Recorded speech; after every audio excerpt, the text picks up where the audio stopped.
Hello everyone, I Parthiban. Welcomes you to SAP views. இன்றைக்கி date 21/5/2025. இந்த வீடியோவை மார்னிங் ஒரு 8:30க்கு ரெக்கார்ட் பண்ணிகிட்ருக்கிறேன். இப்போ பார்த்தீங்கன்னா என்எம்சியினுடைய அஃபீஷியல் வெப்சைட்லேருந்து ஒரு அர்ஜென்ட் நோட்டிஃபிகேஷன் வந்துருக்குது. அது என்ன அப்படின்னா, இது எவ்ரி இயர் வர்ற நோட்டிஃபிகேஷன் தான். பிஃபோர் கவுன்சிலிங் இந்த மாதிரியான நோட்டிஃபிகேஷன் ரிலீஸ் பண்ணுவாங்க. அந்த நோட்டிஃபிகேஷனில் என்ன சொல்லியிருக்காங்க அப்படின்னு பார்த்தீங்கன்னா, அங்கீகாரம் இல்லாத கல்லூரிகளில் சேர வேண்டாம் என மாணவர்கள் மற்றும் பெற்றோர்களுக்கு ஒரு எச்சரிக்கை நோட்டிஃபிகேஷன் ரிலீஸ் பண்ணியிருக்காங்க. அதை பற்றி டீட்டெயில்டாக இந்த வீடியோவில் நம்ம பார்க்குறதுக்கு முன்னாடி, இந்த வீடியோவை இது வரைக்கும் நீங்கள் லைக் பண்ணாமல் பார்த்துட்டு இருக்கிறீங்கன்னா மறக்காமல் ஒரு லைக் பட்டனை ப்ரெஸ் பண்ணிட்டு பாருங்கள். அப்போ தான் இந்த மாதிரியான நியூஸ் அப்டேட்ஸ், நோட்டிஃபிகேஷன்ஸ் எல்லாமே உங்களுக்கு கவுன்சிலிங்கினுடைய என்டையர் ப்ராசஸ், எம்பிபிஎஸ் அட்மிஷன், அதே போல் செக்யூரிட்டி டெபாசிட் ரீஃபண்ட் ஆகிற வரைக்கும் நம்ம போடுற நோட்டிஃபிகேஷன்ஸ் உங்களுக்கு போடுறதுக்கு எனக்கு கொஞ்சம் என்கரேஜிங்காக இருக்கும். அது மட்டும் இல்லாமல் எஸ்ஏபி வியூஸ் யூடியூப் சேனலுக்கு இப்போ தான் ஃபஸ்ட் டைம் வந்திருக்கிறீங்க, இன்னமும் சப்ஸ்கிரைப் பண்ணலைன்னா மறக்காமல் சப்ஸ்கிரைப் பண்ணிவிட்டு பெல் ஐக்கானை கிளிக் பண்ணிட்டு பாருங்கள். மேற்கொண்டு உங்களுக்கு கவுன்சிலிங் ரெலவெண்ட்டாக பெய்டு சர்வீஸ் தேவைப்படுது, 1-to-1 கவுன்சிலிங் கைடன்ஸ் தேவைப்படுது, ஆர் 1 or 2 டவுட்ஸ் இருக்குது அப்படின்னா ஸ்க்ரீனில் தெரிகிற என்னோடய நம்பருக்கு நீங்கள் காண்டாக்ட் பண்ணி உங்களுக்கான டவுட்ஸை த்ரூ பெய்டு சர்வீஸில் கிளாரிஃபை பண்ணிக்கலாம். ஓகே, இப்போ அந்த செய்தி என்ன அப்படின்னு பார்த்தீங்கன்னா, என்எம்சி வெப்சைட்லேயும் இந்த நோட்டிஃபிகேஷன் ரிலீஸ் பண்ணியிருக்காங்க. அங்கேயும் நீங்கள் பார்த்துக்கலாம். இப்போ பார்த்தீங்கன்னா, அங்கீகாரம் இல்லாத மருத்துவக் கல்லூரிகளில் சேர வேண்டாம் என என்எம்சி எச்சரிக்கை. சரி, இப்போ இது அங்கீகாரம் இருக்கிற கல்லூரியா அங்கீகாரம் இல்லாத கல்லூரியா அப்படிங்கிறத எப்படி தெரிஞ்சுக்கிறது அப்படின்னா, உங்களுக்கு பிஃபோர் கவுன்சிலிங்கில் இந்தியாவில் இருக்கிற எல்லா கல்லூரிகளிலும் அதே போல் ஸ்டேட் வைஸாக இருக்கிற கல்லூரிகள்லேயும் என்எம்சி அப்ரூவ்டு காலேஜஸ் என்னென்ன அப்படிங்கிற அந்த லிஸ்ட்டு கொடுத்துருவாங்க. அந்த லிஸ்ட்டை பார்த்துட்டு அதுக்கப்புறம் நம்ம ஸ்டேட் கவுன்சிலிங்கில் நம்ம கவுன்சிலிங்க்கு சாய்ஸ் பண்ணுறதுக்கு முன்னாடி சீட் மேட்ரிக்ஸில் என்னென்ன கல்லூரிகள் இருக்குதோ அந்த கல்லூரிகளெல்லாம் அங்கீகாரம் பெற்ற என்எம்சியிலிருந்து அங்கீகாரம் பெற்ற கல்லூரிகள். சரி, இதனுடைய முழு விபரம் என்னென்னா, அங்கீகாரம் இல்லாத கல்லூரிகளில் சேர வேண்டாம் என மாணவர்கள் அதாவது அங்கீகாரம் இல்லாத மருத்துவக் கல்லூரிகளில் மாணவர் சேர்க்கைக்கு விண்ணப்பிக்க வேண்டாம் என்று தேசிய மருத்துவ ஆணையம் என்எம்சி அறிவித்துள்ளது.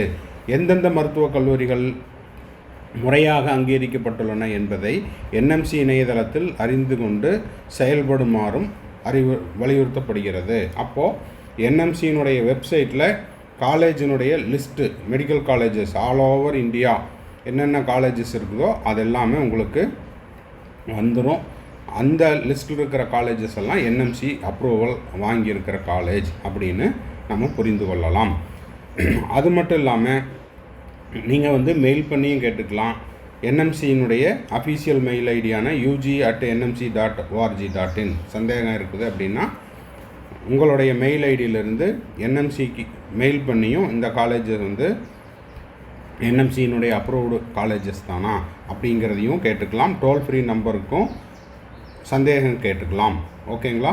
சரி, இப்போது இது தொடர்பாக என்எம்சியினுடைய செயலாளர் டாக்டர் ராகவ் லங்கர் வெளியிட்ட அறிவிப்பு: மருத்துவ படிப்புகளை தொடங்கவும் தொடர்ந்து நடத்தவும் என்எம்சி அங்கீகாரம் என்பது அவசியம்.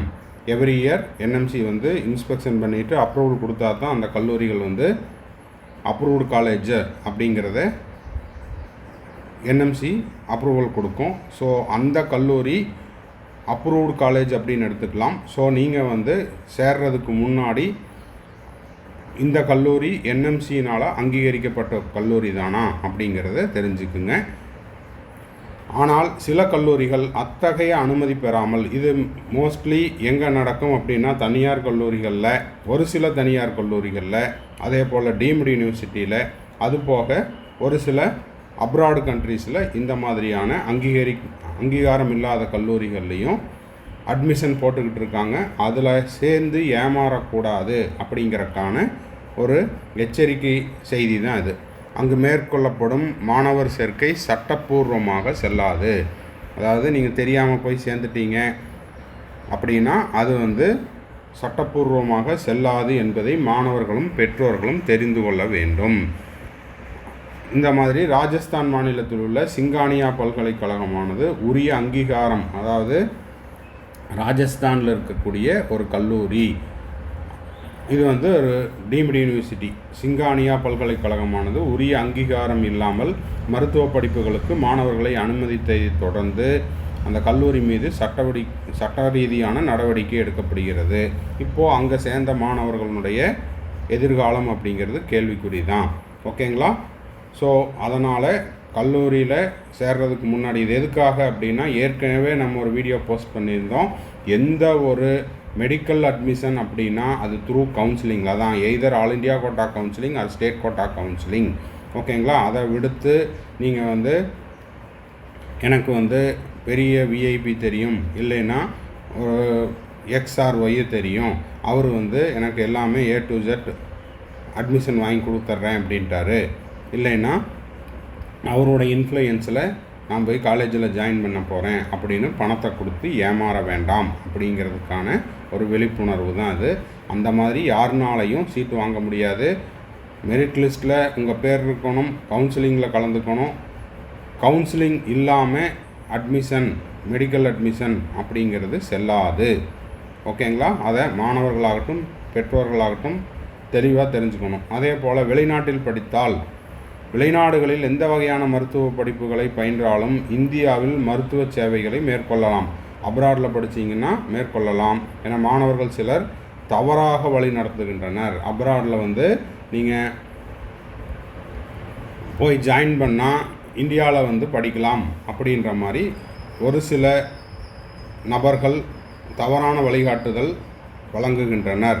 வெளிநாடுகளில் மருத்துவம் பயின்றோர் இந்தியாவில் மருத்துவராக தொடர பல்வேறு வழிமுறைகள் உள்ளன. உதாரணத்துக்கு பார்த்தீங்கன்னா, இப்போ நடைமுறையில் இருக்கிறது அதாவது வெளிநாட்டில் நீங்கள் MBBS படித்தீங்க அப்படின்னா, இந்தியாவில் வந்து நீங்கள் டாக்டராக ப்ராக்டிஸ் பண்ணணும் அப்படின்னா, அங்கே MBBS டிகிரி முடிச்சிருந்தாலுமே இங்கே வந்து FMGE எக்ஸாம் பாஸ் பண்ணணும். அது இன்னொரு நீட்டுக்கு ஈக்குவல்.